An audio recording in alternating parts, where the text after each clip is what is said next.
I'll start the recording. So the professor from the previous class mentioned that today we have a new problem that the lights don't work, but we'll try to work with what we have. Anyway, today's presentation is on the slide, so I don't think you'll need the lights because if I write something on the board, then probably that's more important. Okay, so physics of MOSFETs, what we had been waiting for to learn about MOSFETs in this class. So what we'll learn today is basically how does a MOSFET look like? What is the physical structure of the MOSFET? And then what are the different IV characteristics of the MOSFETs? And by IV, you know it's current versus voltage. And as the MOSFET is a 3-terminal, or today as we'll see that it's basically a 4-terminal device, you'll have inputs and outputs. So you'll have an input IV characteristics, you'll have an output IV characteristics as well. The diode has only one IV characteristic because for the diode, you just apply your voltage across the diode and you get a particular amount of forward or reverse current for the diode. For MOSFETs or BJTs, because there is an input side and there is an output side, you are going to have two different IV characteristics, one for the input, the other one for the output. We are going to take a look at the IV characteristics of the MOSFET, and we are going to take two different approaches for that. One would be more intuitive. I'll come from more high school physics background and talk about energy band approaches to kind of show the IV characteristic of the MOSFET. And then there would be a mathematical model as well. So we'll derive the math behind the IV characteristic for the MOSFET. Okay. So transistors, be it a MOSFET or a BJT. Now MOSFET stands for metal oxide semiconductor field effect transistor. So MOS stands for metal, oxide, and semiconductor. We'll see why it is called MOS, and that is completely dependent on the structure and how it is created. BJT is called bipolar junction transistors. And we looked a little bit on BJTs on the previous lecture. We are going to come back to BJTs after we finish our discussions on MOSFETs. But it's called bipolar junction because you have two PN junctions in a BJT. Right? On the other hand, MOSFETs is called metal oxide semiconductor based field effect transistor. Why is it called field effect transistor? That's because MOSFET is controlled by a voltage or electric field. On the other hand, BJTs are controlled by an input current. So that is the basic difference between BJTs and MOSFET. The BJT is a current controlled current source because the output can be modeled as a current source, as we saw briefly in the last lecture. The MOSFET can also be modeled as a current source, but it is a voltage controlled current source. The basic difference between MOSFET and BJT is one is voltage controlled, the other one is current controlled. All right. So as a black box, a transistor creates some amount of current flow between two terminals. So let's say you have this terminal 1 and terminal 2. In between these two terminals, we are going to create a current. So let's say the current will flow from terminal 1 to terminal 2. And a small amount of current or voltage is going to control a much larger current through the other two terminals. So basically, you'll have a control terminal, and that control terminal could be a voltage for a MOSFET, or it could be a current for a BJT. And using that control terminal, you're going to decide how much current is going to flow through the other two terminals, terminal 1 and terminal 2. In this particular picture, you see that there is a fourth terminal as well. The fourth terminal is not required that much for the operation of the device, but we'll see what this fourth terminal is. It's basically called the body terminal or the bulk terminal. And you know that any device, it's a semiconductor device at the end of the day, right? So you're going to create this device on top of a semiconductor wafer. So let's say silicon wafer. And for that silicon wafer, entire bulk of the silicon wafer, we'll take a look at what bulk means. You may want to connect that bulk of the silicon wafer or body of the silicon wafer to a fourth terminal, which is mentioned over here. But for the operation of the device, 3 terminals are necessary. A current will flow between 2 of them, and then there will be a third terminal, which will be the control.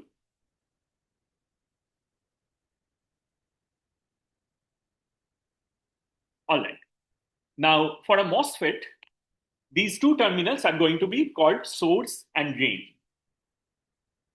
For BJT, we saw that they are called emitter and collector. Here, it's the same. The philosophy is the same.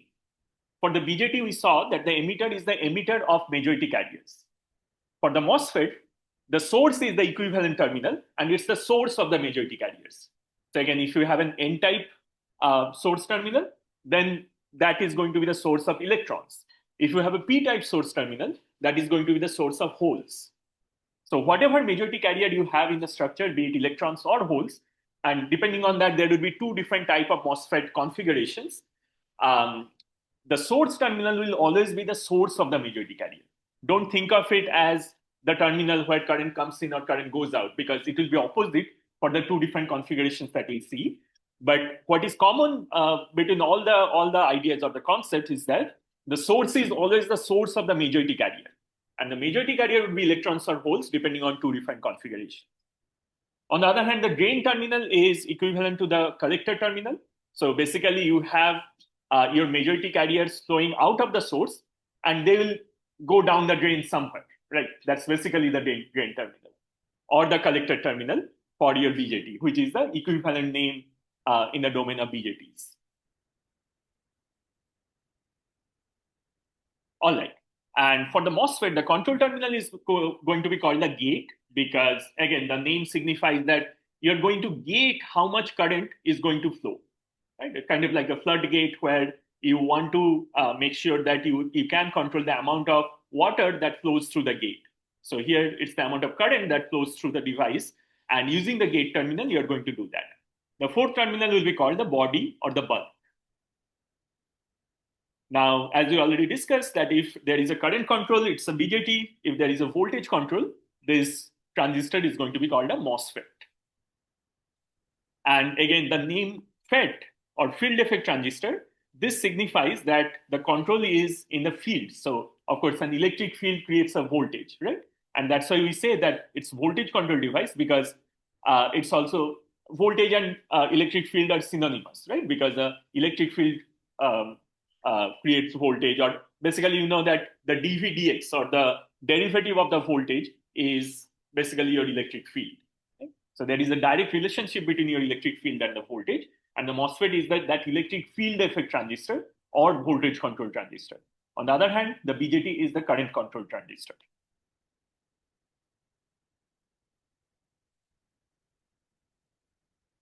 Okay, so how does the MOSFET look like in the physical form? So for a MOSFET, you start with some kind of a doped silicon. Let's say you start with a P-type silicon. So if you start with a P-type silicon, you know that, and you already understand that if you want to create different structures on it, you have to create N-type structures, because the P-type silicon is already there. Right? So if you create P-type on top of P-type, it doesn't make sense. So any kind of structure that you're going to create on top of the P-type silicon, that needs to be N-type. So you create an N-type source terminal, which is over here, and you create an N-type drain terminal. So remember, source will be the source of majority carriers, drains will be the drain of the majority carrier. And this is how the side view of the device will look like. So what we mean by side view, when you see the top view, it will be clear. But from the side, the device looks like this. And this P-type silicon that you started with in the first place, that P-type silicon is going to be called the bulk or the body, because that was something that was present in the beginning. You just started with a P-type silicon wafer and then started creating multiple structures on top of it. So this P-type silicon is going to be called the side, the bulk or the body of the device. On the other hand, you already have an idea about how the source might look like, how the drain might look like, and what you see in between the source and the drain is basically the gate terminal or the control terminal.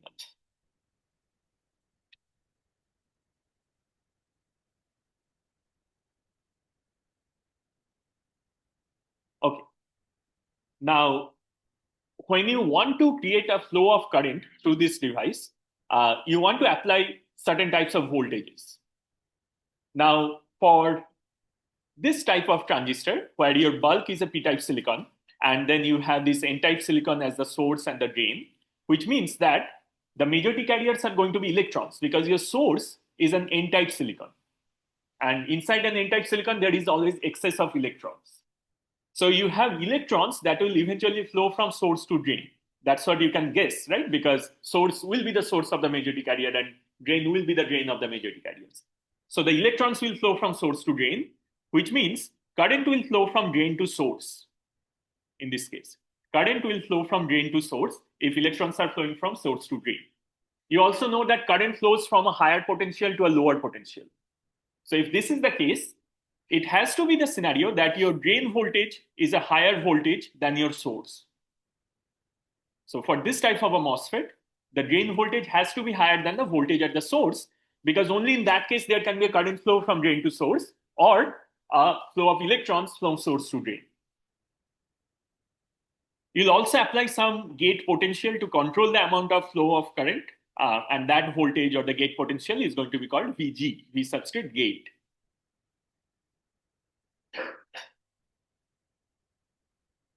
Now, why is it called a MOS? Why is it called a metal oxide semiconductor?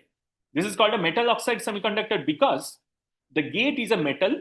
So this, where you apply your VG or the gate potential, that gate is a metal. Then you have an oxide layer. In between the gate and the silicon, you have a silicon dioxide layer.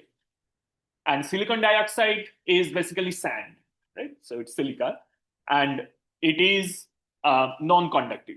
The silicon is a semiconductor because the conductivity of silicon is somewhere in between a metal and an insulator. But the silicon dioxide or sand, that is an insulator. It does not conduct.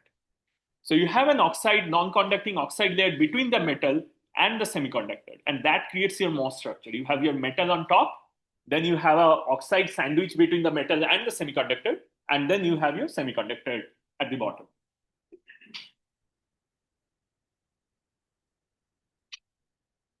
Okay, now the distance between the source and the drain, that is going to be the length of the channel. Question?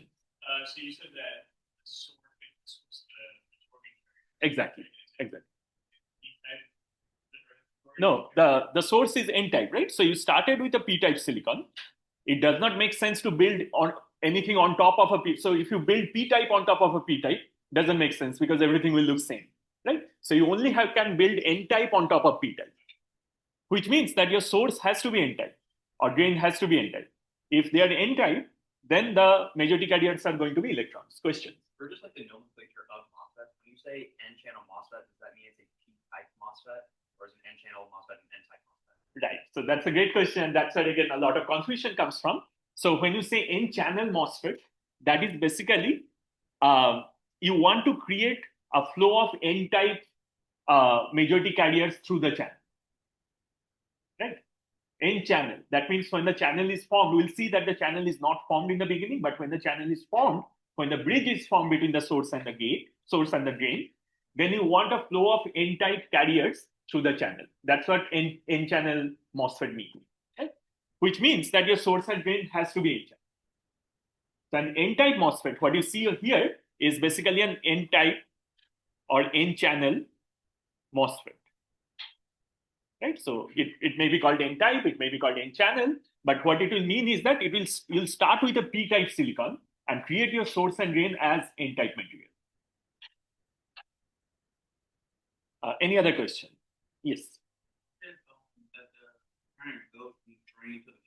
Yes.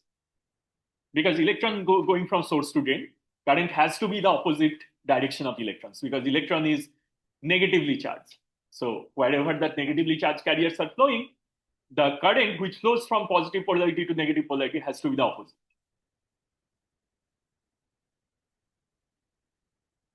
All right. Now, something interesting here is the distance between the source and the drain. That is generally called length of the channel. So we'll see that the channel is going to be formed between the source and the drain. Right now, source and drain are not connected.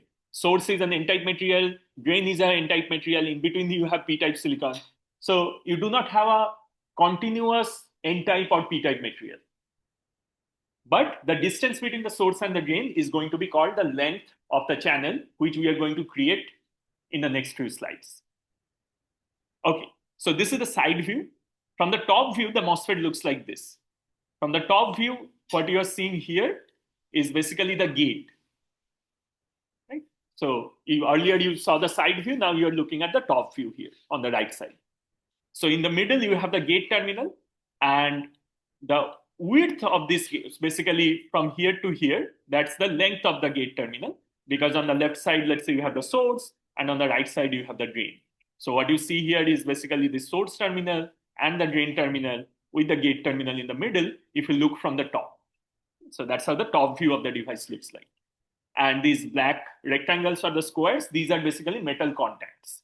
So on the gate, you have this metal contact. On the source or drain, you also have these metal contacts, which are denoted by the black rectangles or the squares.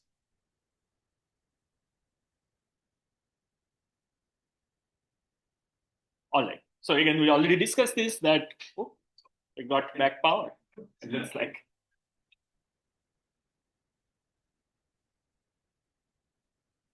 Okay, so we already discussed this, that this is a metal oxide semiconductor field effect transistor. Right? And you now know why is it called metal oxide semiconductor? Why is it called field effect transistor? That we'll see that you are going to control the flow of the. Looks like it's automated.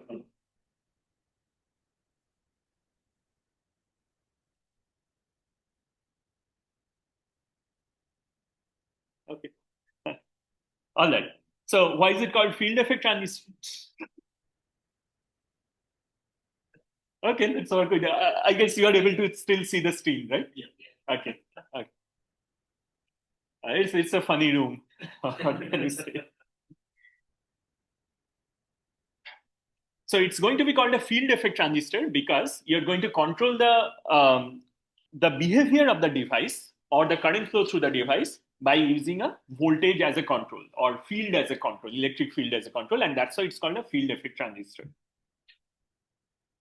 Now, something that is very, very important when you talk about designing a circuit, be it an analog circuit design or digital circuit design. So, for example, some of you went to the career fair last week, and for example, if you got an interview with TI or Analog Devices, they might ask that, okay, do you know how to design a circuit? Right? Now, what designing a circuit actually means is how do we find out the W over L ratio of the transistor? And the W over L ratio, what that means is that the width to length ratio. The width of the channel divided by the length of the channel. So for example, the length of the channel is here between the source and the drain. The width of the channel, you cannot see the width in this side view because the width is on the other direction. So this is the width of the channel, which you see from the top view. And this is the length of the channel, again, looking from the top view. So basically, what does width mean? That if you think about the 3D view of the MOSFET, so basically, this is a 3D structure. So you have, this is how your drain looks like, for example, this is how your gate looks like, let's say, and then this is how your source looks like, right? So this is a 3D structure.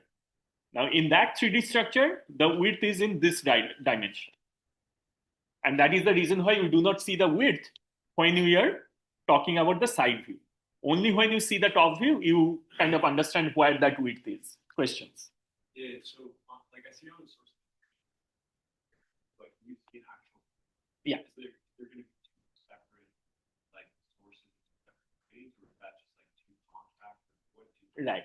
No, that's a good question. So what you see here is basically two contacts over here, so on the source side as well as drain side, right? But it's the same. So it's the same contact. It's just two contacts in parallel. Generally, when you are designing electronic circuits, or basically this is, if you take a device physics or device fabrication course, you'll know that the more contacts you place, you will have less and less amount of resistance for that contact. Because every contact has a particular amount of resistance, right? Putting two contacts in parallel means those two resistances come in parallel. And then you reduce the overall resistance of the contact, because contact resistances can only hurt you. It never helps you in the circuit design or in the performance of the circuit. Contact resistance is always a non-ideality. So if you want to reduce the contact resistance, you want to place as many contacts as you can within a specified amount of area. And that's why you see two parallel contacts over here.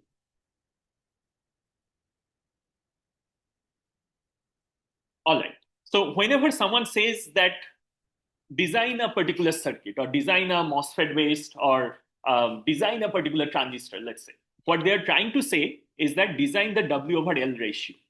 And we'll see why this is important. Depending on the W over L ratio, your currents could be different, your transconductance could be different, your voltage gains could be different, current gains could be different. All of that can be done by changing the W over L ratio, which we'll learn in this course. So whenever someone says design a circuit, all they're trying to say is design the W over L ratio, for the individual transistors.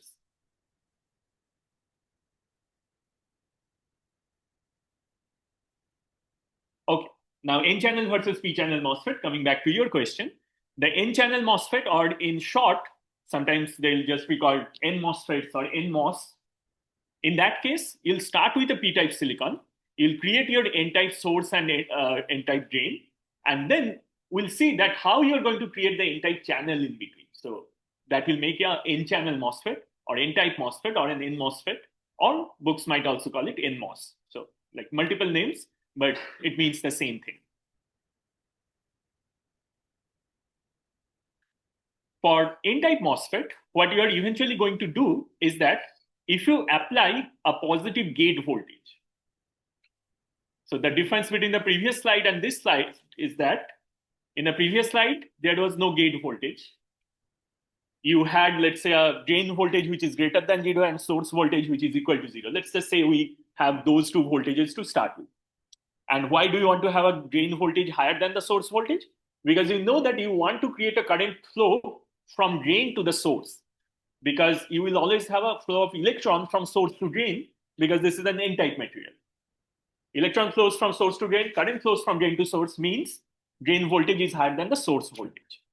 Now, right now we're just assuming that something will happen and current will flow. But in a real circuit, if you just place your drain voltage, if you make your drain voltage higher than 0, make your source voltage equal to 0, and then do nothing to the gate, current will actually not flow through the device. You need to have a gate voltage higher than a particular amount of threshold. So when you discuss diodes, you understood this concept of threshold voltage, right? That you have to apply a certain amount of voltage to the diode before it turns on, right? Because there is always this depletion region in the diode, and you need to get rid of that depletion region, reduce that depletion region by applying a forward bias. And as you apply the forward bias, at some point, the depletion region becomes almost 0 width. Similarly, for the MOSFET, there is a concept of threshold voltages. And if you apply a gate voltage more than the threshold voltage of the MOSFET, what you'll see is that you'll form a channel between the source and the drain. Previous slide, there was no channel. What does the channel mean? Is that in the earlier scenario, your N-type material had excess of electrons. So you just have electrons here. You had excess of electrons here as well. You had excess of holes in the P-type silicon. Right? So let's say you have many holes. So I just call them P. So you had many of these holes in the P-type silicon, but you had some electrons as well. Of course, the number of electrons will not be as many as the number of holes, the number of free electrons, I mean. The number of free electrons will be less than the number of free holes inside the P-type silicon, but there would be some free electrons as well, because there's always some thermal activity in a material, and because of that, there is always some amount of free electrons and free holes. The difference is that the number of free holes are much more in the P-type silicon, the number of free electrons are much more in the N-type silicon, and that's why there's a concept of majority and minority carriers. So there are some minority carriers, which are these electrons, inside the P-type silicon. And if you have these minority carriers, and if you are applying a gate voltage which is a positive voltage and it is higher than a threshold, then what would happen is that these minority electrons within the P-type silicon, they will get attracted to the positive voltage. The gate is positive, electrons are negative. So electrons are going to get attracted toward this positive voltage which you create at the gate. And because of that, just below the gate, there would be some amount of field induced that will create this channel. And by channel, what we mean is that you attract these electrons which are in the P-type silicon. Some electrons will also get attracted from the source and drain regions as well, because source and drain already has an excess of electrons. So some of those electrons will get attracted to this region, which is just below the channel. And this region will start having an excess of electrons over time, right? Now, if you have an excess of electrons, that is effectively an N-type material. So even though initially it was P-type to start with, so if I go back one slide, the region between the source and the drain was P-type to start with. But as soon as you apply your positive voltage at the gate, you attract electrons and you form excess amount of electrons within the source and the drain regions. So now you might think that, okay, I'm kind of connecting the source and drain regions together, because you have excess of electrons in the source, you have excess of electrons in the drain, and you have excess of electron just below the gate, which is now called the channel between the source and the drain. Now, why do you create these excess of electrons and why don't they go anywhere? That's because you have this oxide layer. So you are applying the gate voltage, which is a positive voltage, but you have an oxide in between, which is a insulator.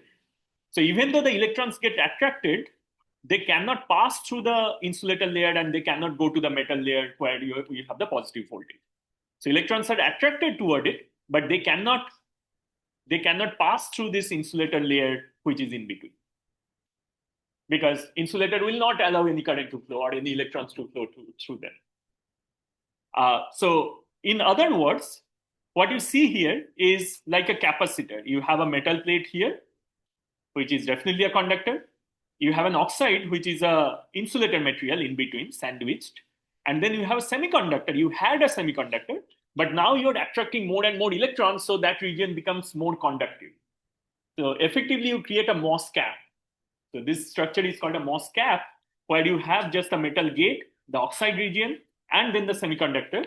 And by when you apply a gate voltage here, you are forming a channel, creating that MOS cap.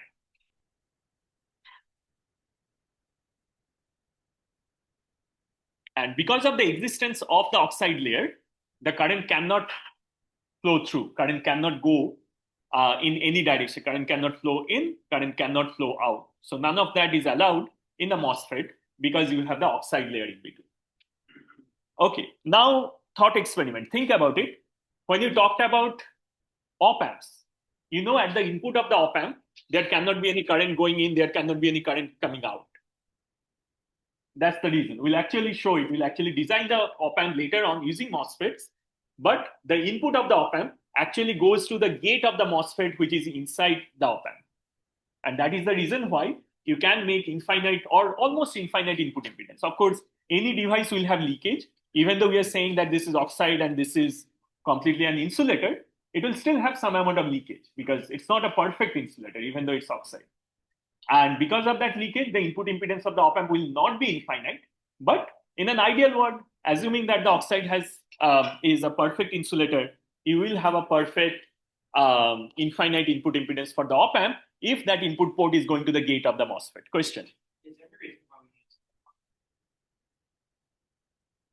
Great question. That is a device physics related question. So forming an oxide on top of semiconductor is very easy, right? Because you already have silicon, you expose it to air or oxide, maybe you heat it up a little bit, and then very easily that oxide gets formed on top of the silicon, and it is an insulator.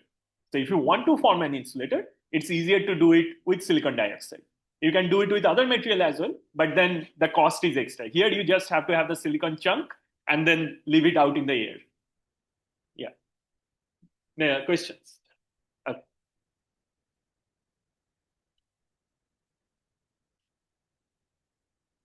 All right. Now current, as we spoke, that current comes in through the drain terminal. So current comes in through the drain terminal. It goes through the channel and through the source terminal. It goes to the zero potential of the source terminal. So if you're grounding your source, let's say you ground your source terminal and you have a voltage here connected. So the current will flow from that voltage source through the drain, through the channel, through the source, going back to the ground. So that would be the direction of current flow for the NMOS. And because the KCL still holds true, the amount of current that comes in through the drain terminal will be the same amount of current that goes out of the source terminal because of KCL. The current is not going anywhere else. The channel is only between drain and source. You cannot get current flow into the bulb. You cannot get current flow through the silicon dioxide. So current that is coming in the drain terminal has to go out through the source terminal. Questions? Depending on yes. where you're Correct. So that's a very interesting question. I was going to talk about that, but since you asked the question, let's talk about it now. So what he asked is that, is the MOSFET a bidirectional device? So I can make the current flow from here to here. Can I also make the current flow in the opposite direction? Right? The answer is yes. And how you do that is basically whichever terminal you connect to your positive voltage, that becomes the drain terminal. So if you connect this right-hand side terminal to a positive voltage, the right side terminal becomes a drain terminal, and the left side terminal becomes the source terminal. It is not fixed that the left side terminal will be called a source. The right side terminal can also be called the source if you connect the lower voltage to the right side terminal and the higher voltage to the left side terminal. Yeah, is that because it's just the same material? It's the same material. It's exactly symmetric, source and drain. But source will always be the source of majority carriers. Drain will always be the drain of majority carriers. And in this case, for the N MOSFET, the majority carriers are the electron. So source will always be the source of electrons. So current will always flow from source to drain. And electrons will always flow from source to drain. Current will always flow from drain to source. And depending on which side you have the higher voltage, your drain and source will be decided. I have two more questions here, so maybe let's take his question I first. think you just answered. I was just gonna say current, like conventional electrical current and holes flow in the same direction. Exactly, exactly. So electron and current is opposite direction, but holes and current is the same direction.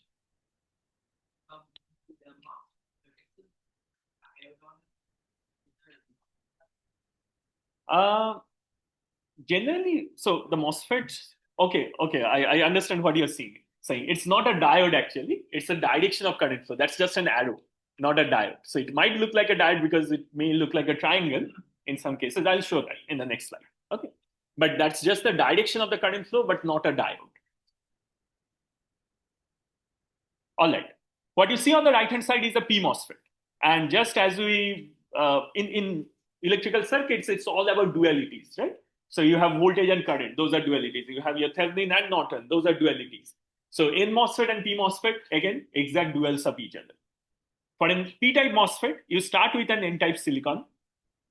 You dope the N-type silicon in a way in this particular regions that you create two P-type source and drain. And the P-type source will be source of holes. The P-type drain will be the drain for holes. The current will always flow from source to drain in this case because the majority carriers which are holes will always flow from source to drain. So for a P-type MOSFET, current will always flow from source to drain. For an N-type MOSFET, current will always flow from drain to source. That's the basic difference between P-type and N-type. And if current always flow from source to drain in the P-type MOSFET, and let's say you want to connect your source to zero potential, then your drain potential has to be less than zero. I'm sorry. Why do Also, the other thing is that if you want to create a channel in your P-type MOSFET, so let's go back to the previous slide once again. There was no gate potential for the P-type MOSFET on the right side. Excuse me, Now Dr. you Shadi? have a gate potential which is less than a particular amount of threshold voltage. So if you apply a negative voltage at the gate, then you form this channel, the P-type channel between the source and the drain. How do you do that? Because this N-type silicon, which is the bulk, this is the bulk basically, and this N-type silicon had excess of electrons. So let's say there were many electrons, but there were a few holes as well. So maybe there were one or two holes here and there. So these holes now get attracted to the negative potential, to the negative voltage that you have applied at the gate.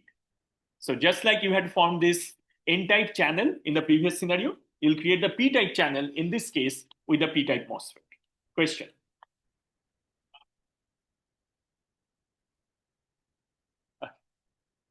When you say negative voltage, do you Yeah. mean below threshold? Or do you actually So think about this.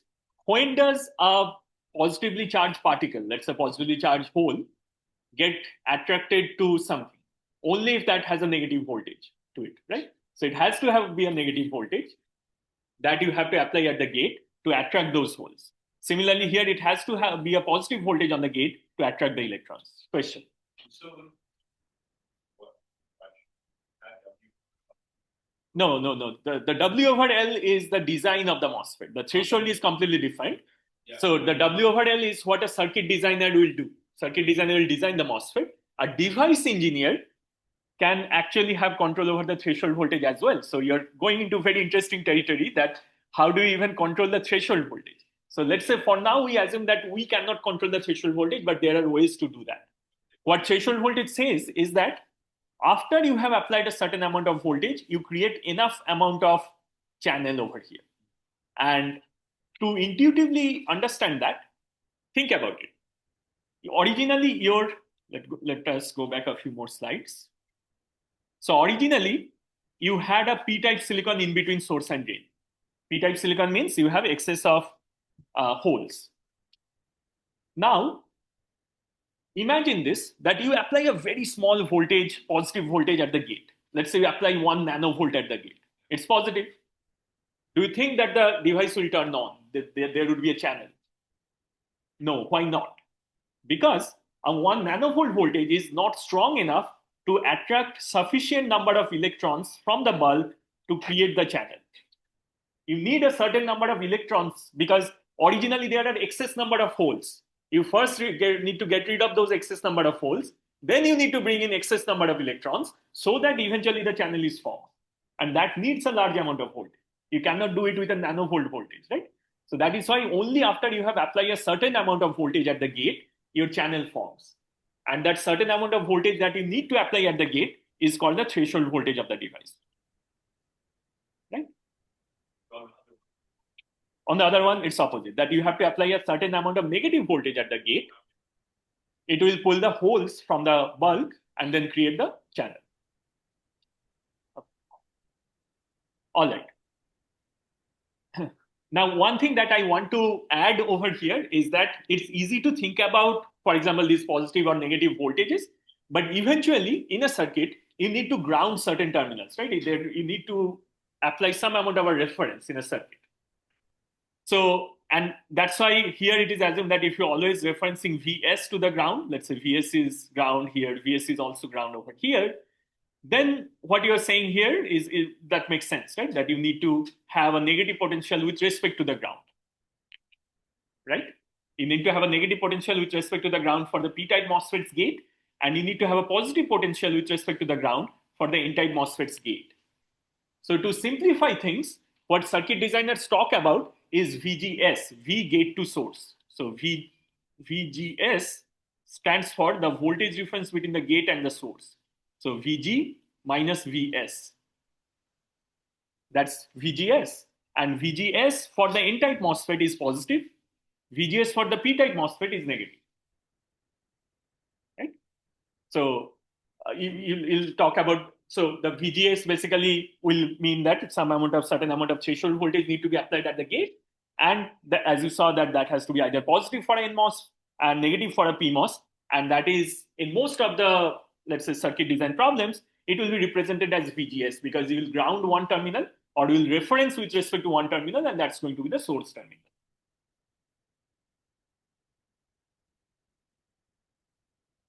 All right. For NMOS, again, current flows in the drain. PMOS, current flows out of the drain. The other way of saying this is that for NMOS, current flows out of the source. For the PMOS, current flows into the source. Now coming back to your question, that there was a diode, you thought there was a diode in the MOSFET symbol. It's not a diode, it's just the arrow. And that arrow says, just like the BJT, the arrow points toward the direction of current flow in the source. For the BJT, the arrow signifies the direction of the current flow through the emitter. For the MOSFET, it signifies the direction of the current flow through the source. So if you see a current flow, it will always be at the source. So it will always be drawn at the source. Now, if you see that the current is coming out of the source, it's an N-type MOSFET. Why? Again, for an N-type MOSFET, electrons flow from source to drain. That means current flows from drain to source. That means current goes into the drain and comes out of the source. So that's why you have the arrow pointing outward on the source for the N-type MOSFET. Similarly, for the P-type MOSFET, okay, so the arrow will always point toward the direction. Let's go back. The arrow will always point toward the direction of the current for any MOSFET. And if it is coming out, then that means it is an NMOS, because for an NMOS, current goes into the drain, comes out of the source. Right? What does the dashed line signify? Was there a question? Or So what does the dashed line signify? Now, this dashed line is not exactly used in today's circuits, but in the 1960s and 1970s, people like to use the dashed line for something called an enhancement type MOSFET. The difference between depletion MOSFET and enhancement type MOSFET is that, and by the way, you don't really see depletion type MOSFETs today. It's all enhancement type MOSFET. For the depletion type MOSFET, the channel is inherent. Even if you do not have this gate control, the channel will be there. So you create the device in a way that there is already a channel in a depletion type device.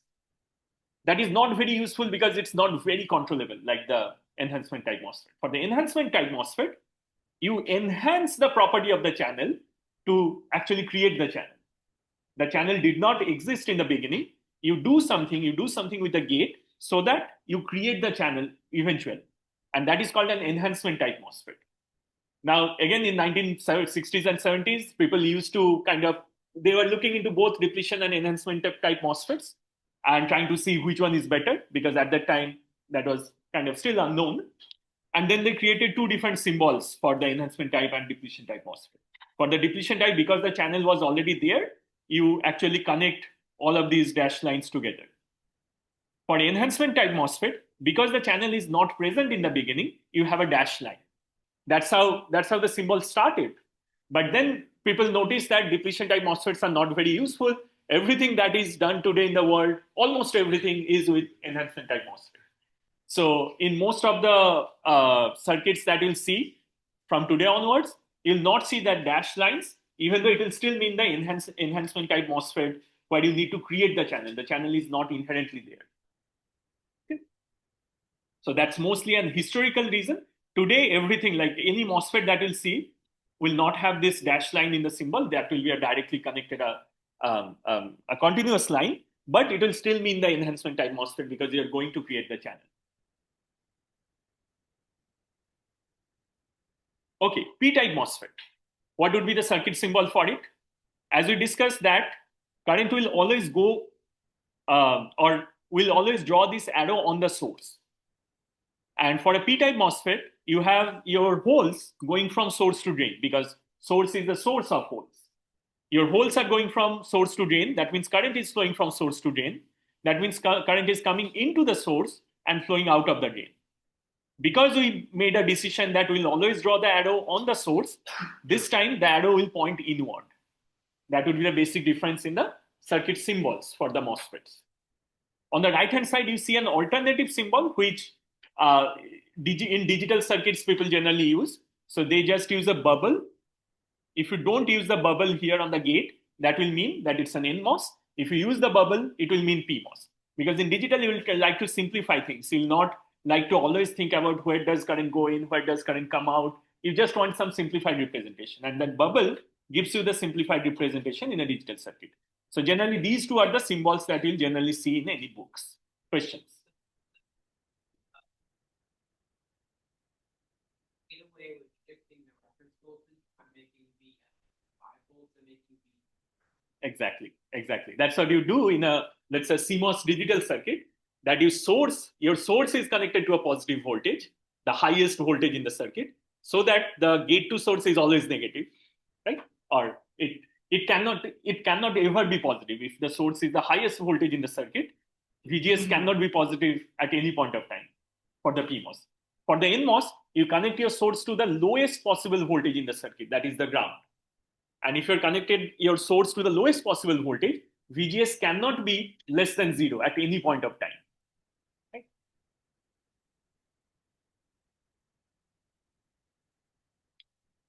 All right. So, and that is the reason why you'll most of the times when you we'll discuss about CMOS circuits later on. But what CMOS circuits mean is that it's complementary metal oxide semiconductor. For complementary MOS, you have the NMOS circuit and a PMOS circuit. A dual circuit of the whatever you build with NMOS is placed on top of the PMOS based circuit. Why is it placed top on the PMOS based circuit? So, for example, this was the symbol of the PMOS, as you see. So here you see current is coming from the bottom and going to the top. That's kind of unintuitive. Like it's not intuitive. you'll be more comfortable, or at least I'll be more comfortable if current is coming from the top going toward the bottom, right, in a circuit, or current is going from left to right instead of right to left, right? I'll be more comfortable with those scenarios. And that is the reason why when you draw a PMOS, you kind of flip this vertically, what you had drawn earlier on the top. You flip this vertically, so your source terminal goes on top, drain terminal is on the bottom. And current flows from source to drain like this for the PMOS. For the NMOS, the drain terminal is on the top and the source terminal is on the bottom for the NMOS. So this is N and this is for P.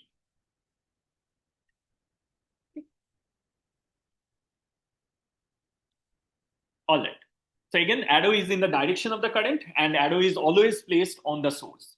On the BJTs, equivalently, arrow will always be placed on the emitter and it will always point toward the direction of the current, even for the BJT. Yeah.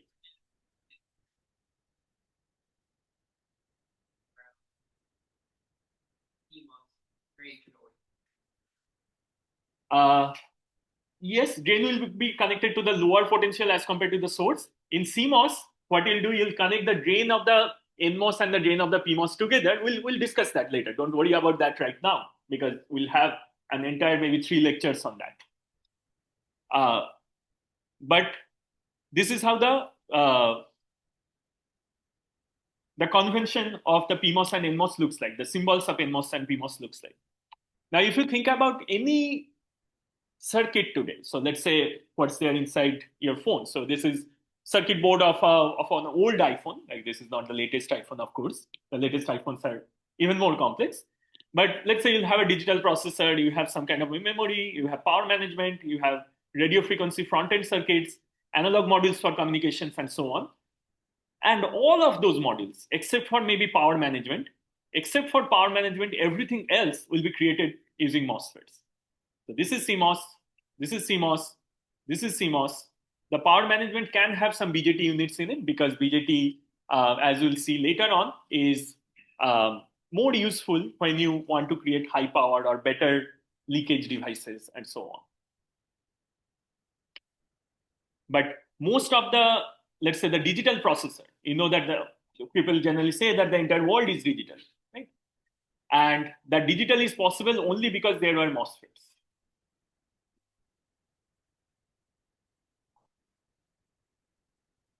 In CMOS, you'll have a PMOS subpart and you have an NMOS based subpart.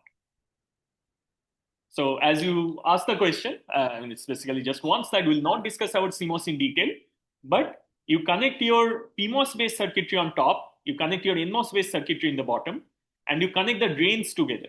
Why do you connect the drains together? But for the PMOS, the source will be on the top, because the current flows from source to drain.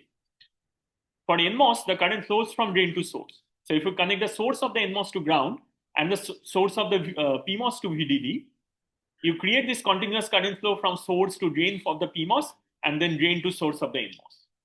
So that's how you're going to build a CMOS circuitry, which is complementary metal oxide semiconductor. So you're using both NMOS and PMOS in a CMOS circuit. And then the input will be provided at the gate. Your output will be looked at the common drain terminal for any CMOS circuit.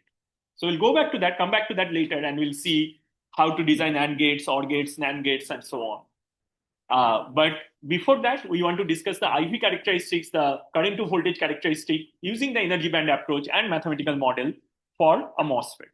So we'll start with that first thing in Monday's lecture.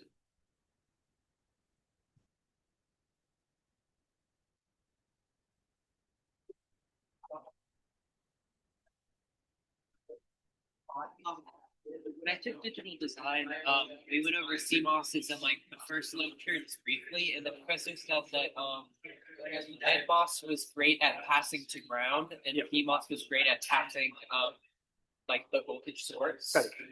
Okay, and now that makes a lot more sense why. So we'll also discuss why is that why NMOS is a good conductor of zero. and PMOS is a good conductor of 1. Okay, because you said that that's important for digital circuits because that means that basic CMOS gate that you built Right. is a inverter. Right. And you can't actually make a non-inverting buffer with CMOS without like using at least 4 gates because if you try to flip these around, it doesn't work. Right. They said there's a lot of leakage. Yeah. Leakage, or you can say you'll see, we'll discuss this later as well. I mean, I don't want to go into those because that will be a digress. I don't want to do it during these lectures, but you'll see that the PMOS is a good conductor of 1, a digital 1, and an NMOS is a good conductor of a digital 0. So that's why for the NMOS, you'll use the NMOS to conduct the 0. You'll use the PMOS to conduct the 1. If you do the opposite, it will not be, the NMOS is not a good conductor of 1, the PMOS is not a good conductor of 0. So both of those operations will not happen properly. Right. Okay. Thank you. I think there is a question on Zoom on why do electrons flow from drain to source in the p-type and vice versa for holes in n-type. So first of all, we'll not talk about holes in n-type. The holes are important only for the p-type material, right? The electrons are important for the n-type material. Now, why do electrons flow from drain to source in p-type? That is because holes flow from source to drain for p-type, right? So don't think about electrons are flowing you can think about it in that manner as well. But source will always be the source of majority carriers. For a p-type, the majority carrier are the holes. So majority carriers are flowing from source to drain by definition. It's not because of any physics, but because of definition. Because source is the source of majority carrier, the majority carriers are flowing from the source, and that is the reason why the current is flowing from source to drain for a PMOS. That means you can think about electrons flowing from drain to source. So I hope that answers the question over Zoom. I want to ask